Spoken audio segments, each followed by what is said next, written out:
All right, let's cover locations that generate the most money. When I started out in my selling career, I used to get leads, and these leads used to take me all across the state of Utah.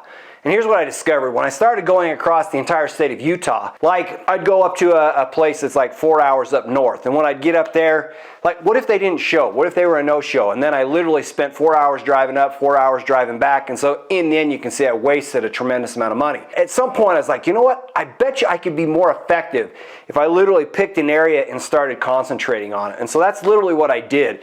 Is I found a town and I said, okay, I'm going to take this town and I'm going to actually be the most dominant player inside this city. And that's what I did. In the end, I had knocked almost every door in the city. I got to meet a ton of people to the point where I was able to start using social proof on almost everybody. I could say, hey, you know, so-and-so over here, I put solar on their house, and so-and-so over here, I put solar on their house. And a lot of what allowed other people to be able to say yes is because they were in proximity to homes or people who already made the decision to get solar with me. If I was to try to simplify it, I would say take an area, pick an area that you want to operate in, and then just try to concentrate. That way, if somebody, you go to one house and you're trying to make a sale and for some reason you don't close it, you can literally walk out the next door to the next home and start working on a sale that way.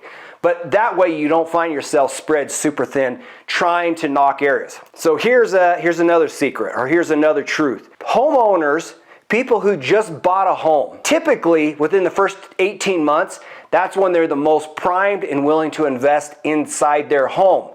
And so I tried to pick new construction areas where a whole new subdivision went in. I went and concentrated on it. One thing I probably know is you just bought this brand new house, you're probably house rich, cash poor. And so by bringing solar to you, I figure out how to create a little extra gap or margin so that you can afford living in that particular home. Anyway, new construction, the first 18 months, they're the most susceptible to buying. Now, you could get a neighborhood that's slightly older, and what it probably means is, or it runs the chance of not having had nearly as much pressure. So if you can find a low pressure neighborhood that doesn't have the pressure of somebody knocking on the door all the time, then you can find a group of people that are a lot more prone to hearing you out. There's ways you can start trying to find niche locations. And here's what I mean on a niche location. If like it's an old established neighborhood, but they drop right inside it, these small subdivisions, or like these this small group, say like 4 or 5 or 6 new construction homes, collectively, those areas get underserved because people skip it because they're going to go pursue, say, a new construction, or they're going to go pursue like maybe this different neighborhood. And so if you ask me, Mike, where did you make most of your money?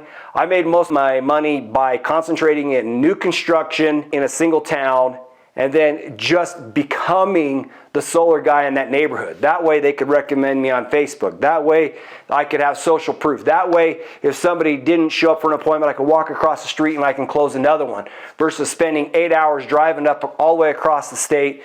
And like I had one deal where I drove all the way up there. It was like northern Utah. Probably took me about 4 to 6 hours to get up there, close the deal, everything's good. The guy's building a new home. I come back.